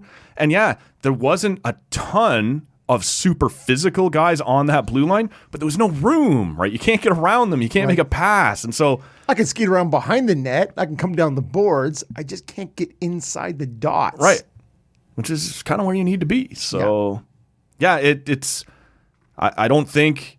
I think we talked about it midway through the season that Vegas hadn't yet quite shown us everything they had. I remember talking about Well, they the had fact that $17 million of salary cap just sort of lying around. waiting to happen. yeah, but they had battled some injuries, right? Eichel had been out a bit, Stone had been out a bit. They'd had some issues. Petrangelo was actually out for a while as well. Yep. Once they got everybody back and playing, and I don't really want to hear about the salary cap shit because everybody does it now, and But I think they need to fix that moving forward. fine, but they haven't now. So Vegas is legit. I am not bitching about it. Yeah. Tampa, all those things, right? But, Right. But you do need to fix that moving forward. Jack Eichel. First. Yep. First what? 8-digit salary winner of a Stanley Cup ring. Yep.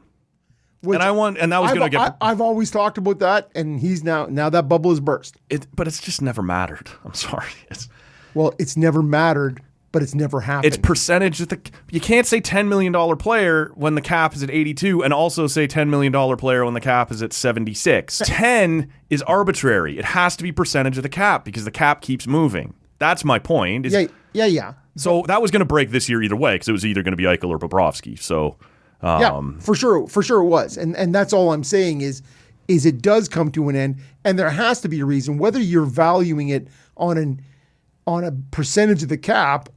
well, that's the only part that's relevant. Well, but if you have 2 guys making beyond 10 million, you have 3 guys making beyond 10 million. Well, Petrangelo's at 9 and a bit. Like, do you want to? And Stone's at 9.5. Yeah, we are talking though about guys with 8-digit salaries.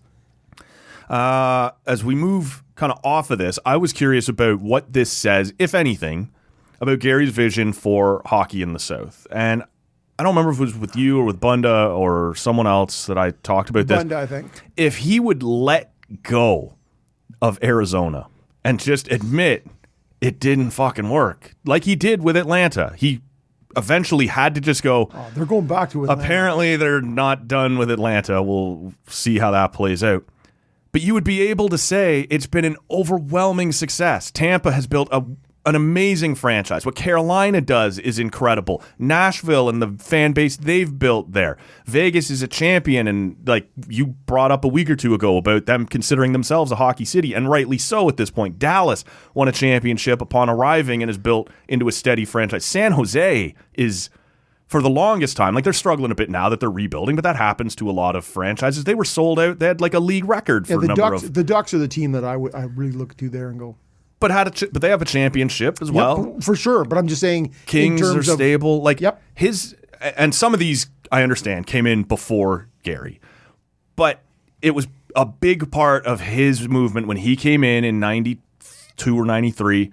Said it's got to be everywhere if we're going to get a national TV footprint, right? These big national TV deals don't show up if you're leaving out half the country, right? And so. Yeah, to get into Dallas and Tampa and Miami and LA and San Jose and the Phoenix area and Vegas, the Phoenix area, that hasn't worked quite as well. And that's my point, right? If you had just let go of that, you would have no choice, no matter how smug I think that guy is, to go, that's worked beautifully, man. Hockey in the South is a success. I don't think there's any way around that at this point. Yeah. In terms of it used to be, you would sort of say, like flashbacks 6 years ago, right? And you'd say, which are the franchises you'd say, oh, who wants to see blank rolling into town on a Tuesday in February, right? Yeah, Panthers would be on that list. Carolina would be on that list, right? In terms of places where you go, nobody gives a shit, right? And Arizona is still on that list. Yes. And so you say to yourself, what he has done, and I have no issue with Southern hockey. When he's looking at, I want to be in all the big markets, the big media markets, the big TV markets in the United States, I got to be there, right? And that's why that... Phoenix is one of the biggest markets. This is it. I'm clinging. And the only thing is, as I'm sort of fingernails in that Phoenix market, and I'm looking over my shoulder, I'm looking west, I'm looking to Houston. Up to Salt Lake City, apparently. East, I guess. I'm not sure. My southwest. I guess it's east. Yeah, I guess it's east.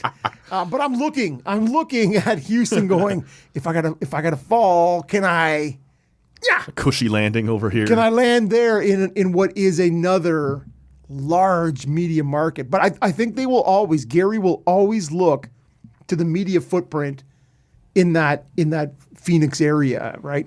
There was a long time where I was absolutely part of it, looking down my nose at Southern hockey. They didn't care. It wouldn't, like Nashville, and it wasn't fair. Like Nashville had a shit team under the old expansion rules, right? And it takes time. Don't talk to us about that. Sure, but it takes time to build up a fan base. When you go there now and the things they do, and you hear them singing and chanting after every goal, and they got the Tim McGraw goal song that's a big part of. Like they've created. I like it. I love it. I want some of those more Predators of scoring. It. Yeah, exactly. Good, like whatever works in your market, and it is. And now the Panthers, who had been a bit of an embarrassment for a while, still, apparently by all reports, this has been good for them. They have increased their season ticket base already. They have already got some more marketing dollars coming in just from taking this run and getting on center stage. We talked about Matt Tkachuk being on that TNT panel and what an awesome job he did. Like all of that was gravy for the Panthers, and they were probably the ones, other than the Coyotes, that you just said it's the weak sister. It just hasn't worked. Maybe it's where you built the arena. Maybe it's that the team's been shit forever. It just hasn't worked. But now they've taken a run like this, right? And they get on that list now with, we'll see how they can capitalize on it and stabilize themselves.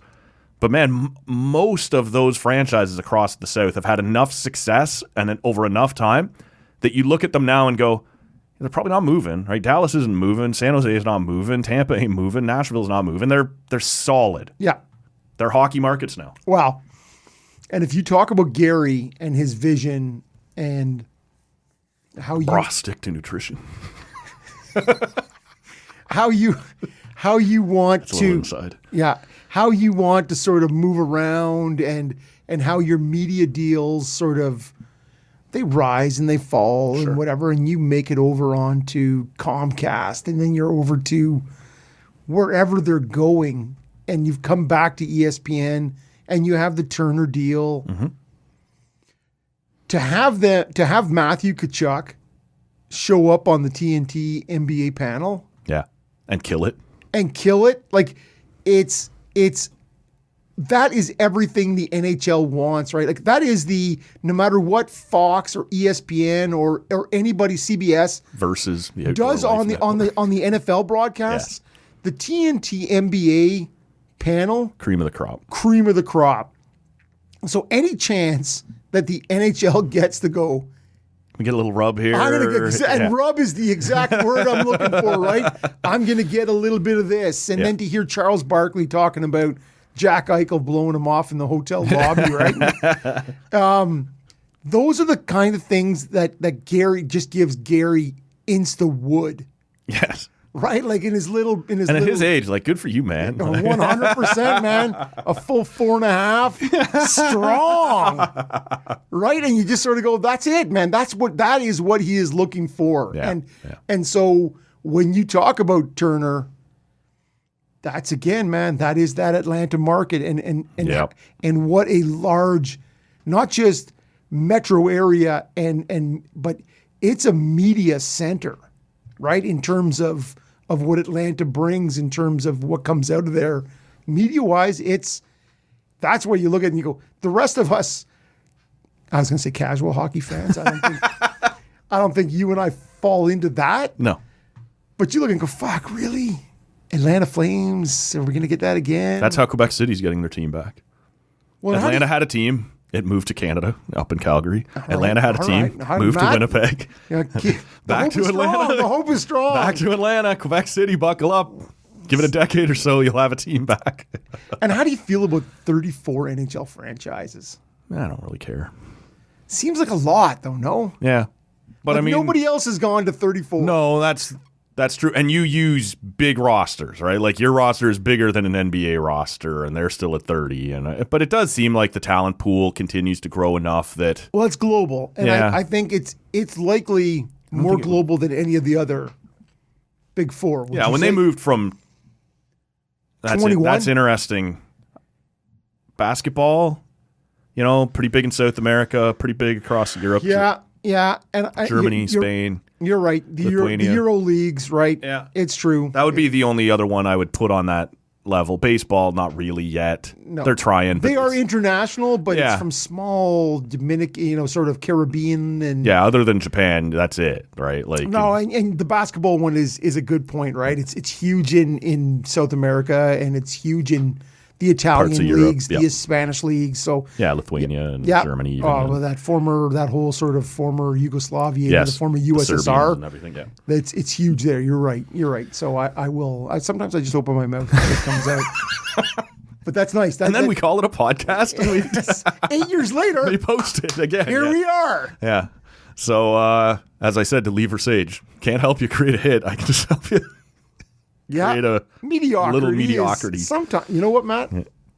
Sometimes that is all you can ask for on a week-to-week basis. Yeah, come on, man.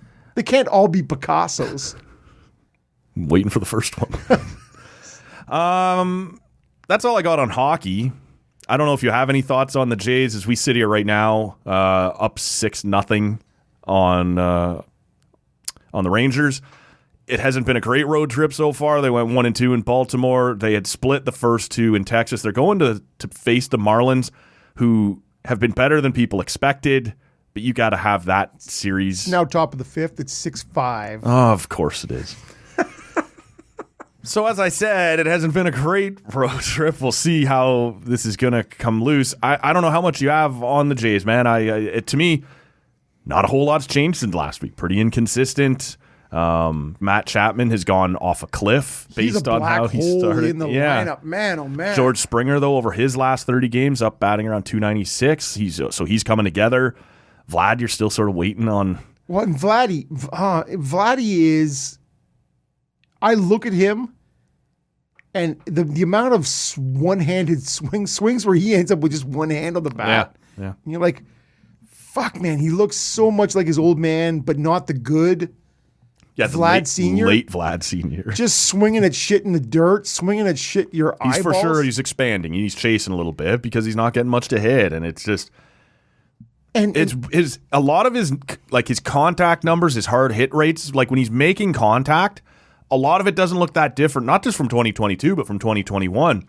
But he's getting way less to hit and he's chasing it. And his walk rates are way down. Right. And that's the big difference. He's not showing that patience. Like, if you don't want to give me something to hit, then I'll just go take first base. He's not doing that this year. See, and he is the analytics darling in reverse. Right? In terms of, he's the guy when they look at it, they go, oh, you look at his hard hit ball rate and his, like, everything is up, yet the results are down.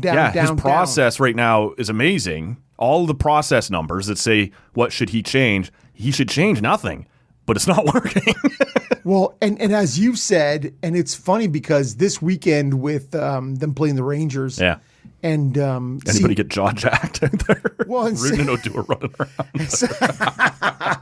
Hey, but still to this day, man, outside of the front street, out on George Street in Peterborough, I've never seen somebody get hit that hard and not go down. Love you, Joey Bats. Joey Bats taking that standing in the there. The knees buckled, but he stayed up, and I still love that. I still got time for you, Joey Bats. Forget about the bat flip. It's that shot you took, lost the shades. But you stayed up, buddy. Wow. But it's Marcus Semien, and so Semien being here for that 47 homer season, and him saying, and that's what it comes down to for him. He said, the arc and the trajectory was so severe for Vladdy. He's like, anytime somebody says an 850 OPS isn't good enough, he says, I laugh at that. Yeah. But the reality is, he's not selective enough. Yeah. Right? So you can have all that, I'm barreling it up on my balls in the air, my hard hit balls, all those things. But the chase rate is just. If you go back to 2021, 25% of, because if you remember, for a while now, and it's still not totally gone away, the amount of balls he was hitting over the top of, right? Grounding out on. Yep. So in 2021, when he would make contact, his fly balls to the outfield, 25% of the time were home runs. And this year, it's 12%. That's half, right? That's a DeBrincat-esque. Right. Most posts hit in the season. Shooting percentage way down. So when he's getting them to the outfield, forget whether it's home or away. It doesn't matter. This is just season long. Yeah. It's dropped to 12% of what it was in terms of those carrying it. So what is that, right? The trajectory is still there.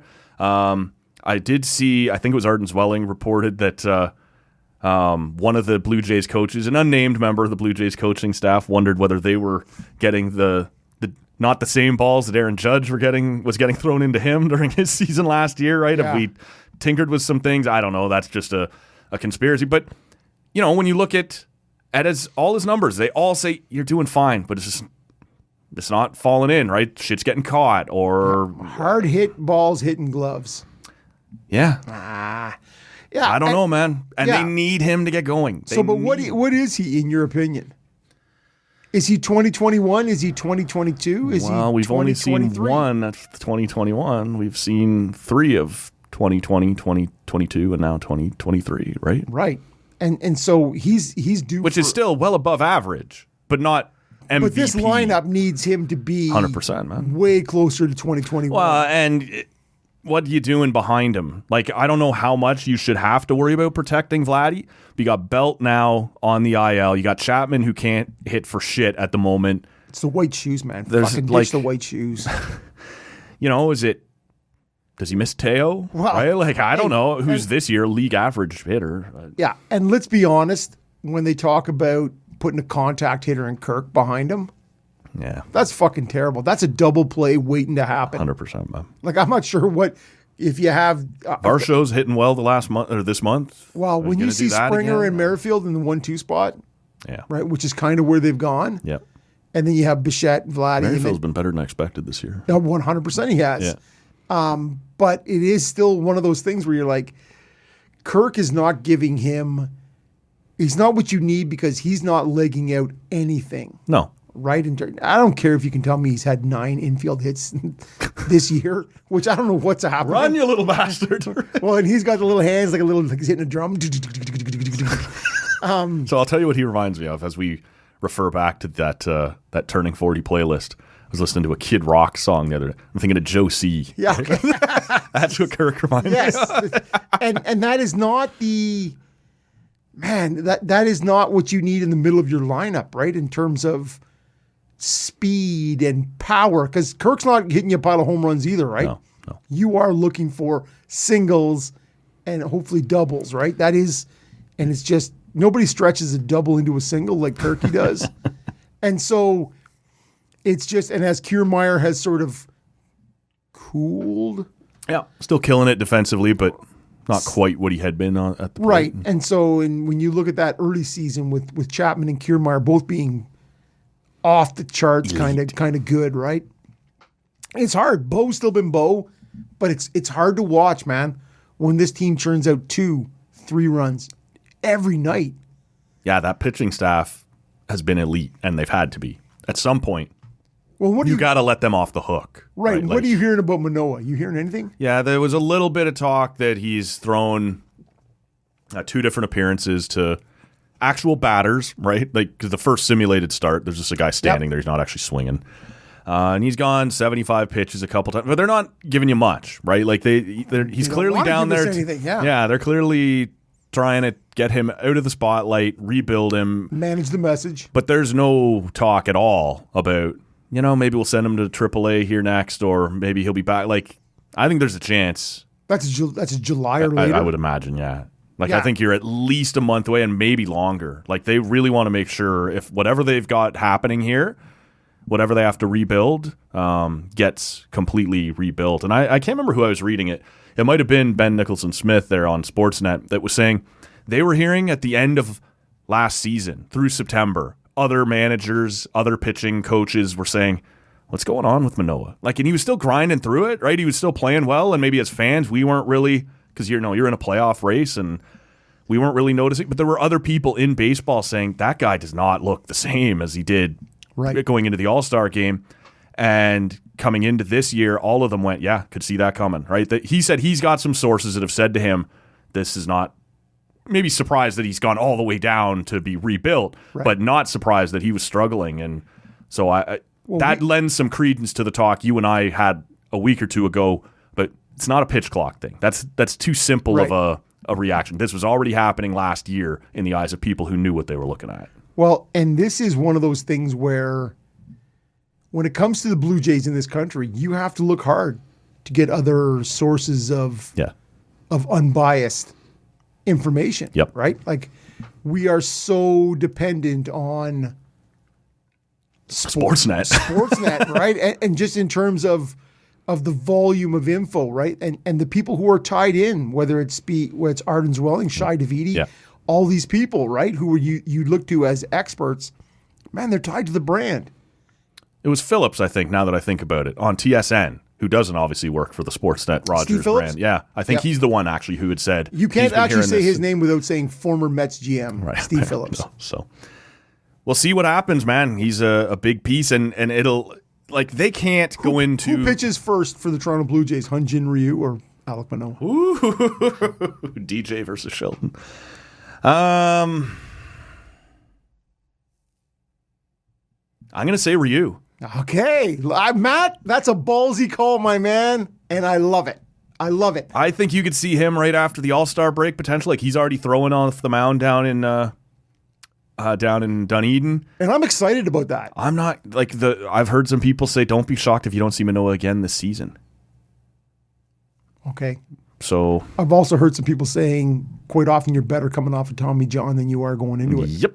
And an extra mile an hour or two for Ryu wouldn't be the worst thing in the world. Well, and if you can keep some of that early on control and location. Yeah, no, 100%, right? It was just, I can remember we've talked about this before. Stoughton would report all the time in his work, at 92, 93, Ryu was dominating people. At 91, he's getting hit around. When you are throwing that low, it matters, right? You need that extra mile an hour or two. And you're right. Lots of people have said coming off Tommy John, you kind of get that little tick up in in velocity. And for the lay baseball, you should just get that as soon as you're drafted. I want it now, man. Just get me the I want to go Tommy get the Tommy John, both arms. Right, let's do this shit. But it's funny because for the lay baseball fan who just goes, get up and throw the ball, right? Throw the ball, throw it hard, or do whatever. That 2 miles an hour difference on your whatever the pitch is, it matters, man. It's huge. And you think, okay, it's 94 versus 96. Who cares? Yeah. There's a reason they use 95 as that split, right? Because then it's a huge difference. Yep. And so when you have somebody who is as crafty and has the tools that the Ryu has, man, to me, I am super interested to see what he could do if reinserted late July into that starting rotation. We're going to put that out to the good listener. Check us out on Twitter at TallCanAudio. We will run a poll on Ryu versus Manoah, who throws another pitch for the Jays first. I like that, man. Okay. Anything else? I just think I harken back to Saturday night. You sending me a text saying pretty light on topics this week. I'm not sure what we're gonna do. I also said I'm not worried about it. Yeah, how are Matt and Rob gonna take down an hour and a half of whatever edutainment, and here we are. And I think Matt, you've sailed on through. You've captained this ship through to a pretty safe landing. Should say to the good listener, and perhaps you and I probably should have talked about it in the green room first. I don't know what next Monday morning show is going to look like. Got some people in town next weekend. Some guests, some company. I'm not entirely certain how energetic things are going to be Sunday. You and I will talk about that this week and see how we want to put this together. So stay tuned, I would say, to the social media feeds for an update on what that's going to look like. What I would suggest is it's a lot like B. Brian Blair and Jumpin' Jim Bronzell. We're going to go under the mat. You don't know who's going to come out in the morning under the mask. The Killer Bees. It could be anything. Could be anybody on the mic. Yep. Come Monday morning. So or nobody tuned. is more what I'm suggesting is on the table, that perhaps you may have to wait an extra day next week or something like that. We'll see. We'll keep you posted. I'm just not sure how this is all going to shake loose. It's your birthday. Who's your daddy? I don't know, man. I'm pretty sure. I don't know what that was. I'm pretty sure that's what's happening, man. It's your birthday next week. Yes. And so there'll be festivities. There'll be beers drank on the Saturday. Yeah, there'll be recovery time with a bunch of people. And so we'll see.